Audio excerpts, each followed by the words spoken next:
Matryoshka. Mais continuons ensemble à suivre Christophe André dans cette réflexion, au-delà de cette estime de soi, comment je me vois, comment je me juge, comment je me traite. Il nous pousse aussi dans le prolongement de tout ça à s'interroger sur ce qui compte pour moi, autour de moi, et donc sur l'impact de mes actes. On l'écoute. Toutes ces pratiques dont on a beaucoup parlé là, ces dernières années, sur lesquelles on a beaucoup travaillé, où on montre que les émotions sociales agréables comme l'admiration, la gratitude, la compassion, la bienveillance, non seulement font du bien aux gens qui en bénéficient, enfin, on fait du bien avec ça autour de nous, mais nous font du bien à nous aussi, comme si on était câblé pour être récompensé chaque fois qu'on est gentil. Biologiquement, c'est le cas. C'est-à-dire biologiquement, comment ça se passe? Outre le fait que moi, je suis absolument d'accord avec vous que quand on donne, c'est beaucoup mieux que quand on ne donne pas. Oui, oui. Et que donner, c'est un peu recevoir. Mais outre ces paroles qui sont belles, où sont les preuves?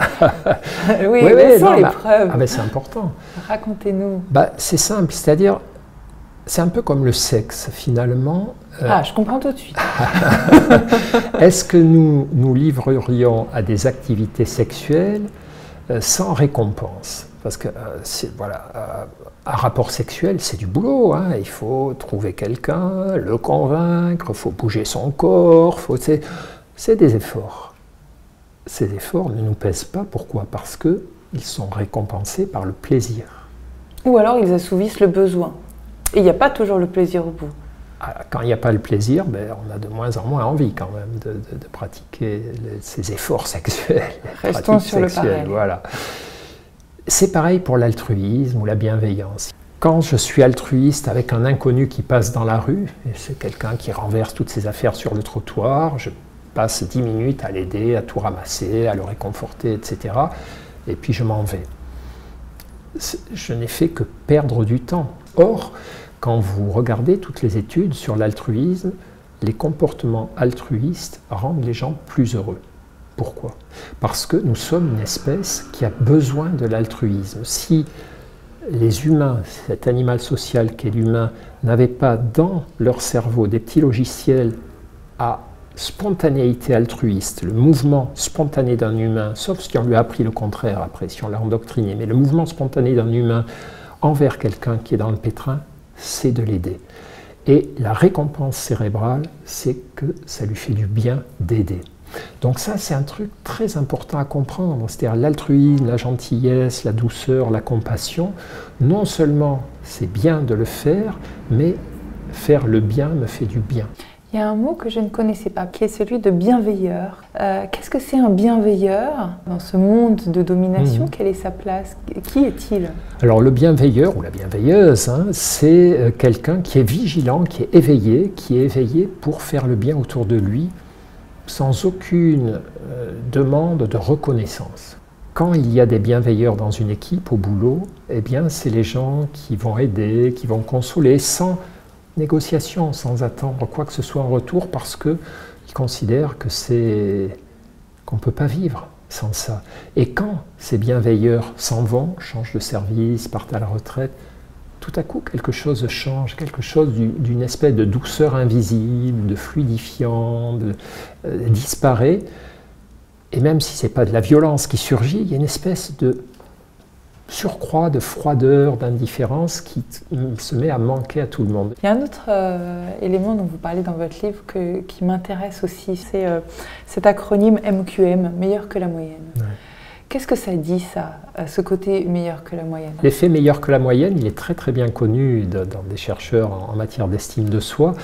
Par exemple, vous interrogez 100 conducteurs ou conductrices de voiture, ou 100 profs, ou 100 étudiants, etc. Et vous demandez par exemple aux gens qui conduisent, est-ce que vous pensez que vous êtes une conductrice ou un conducteur aussi prudent que les autres, un peu moins prudent quand même, ou un peu plus prudent? 80% des personnes disent « Oh non, je conduis quand même un peu plus prudemment que les autres, je pense que je conduis un peu mieux que les gens, voilà. » Mais cet effet meilleur que la moyenne, c'est cette espèce de petit biais inconscient qu'on a tous pour se réconforter, pour se valoriser, pour se dire « je suis quelqu'un de bien ». C'est pas du narcissisme. C'est une suffisance un peu paresseuse, c'est ça? Ouais, voilà, oui, c'est un peu paresseux. Donc il y a ceux qui ont une estime de soi tranquille, ouais, on va dire. C'est tout un travail dont vous parlez, sauf que vous rajoutez s'oublier.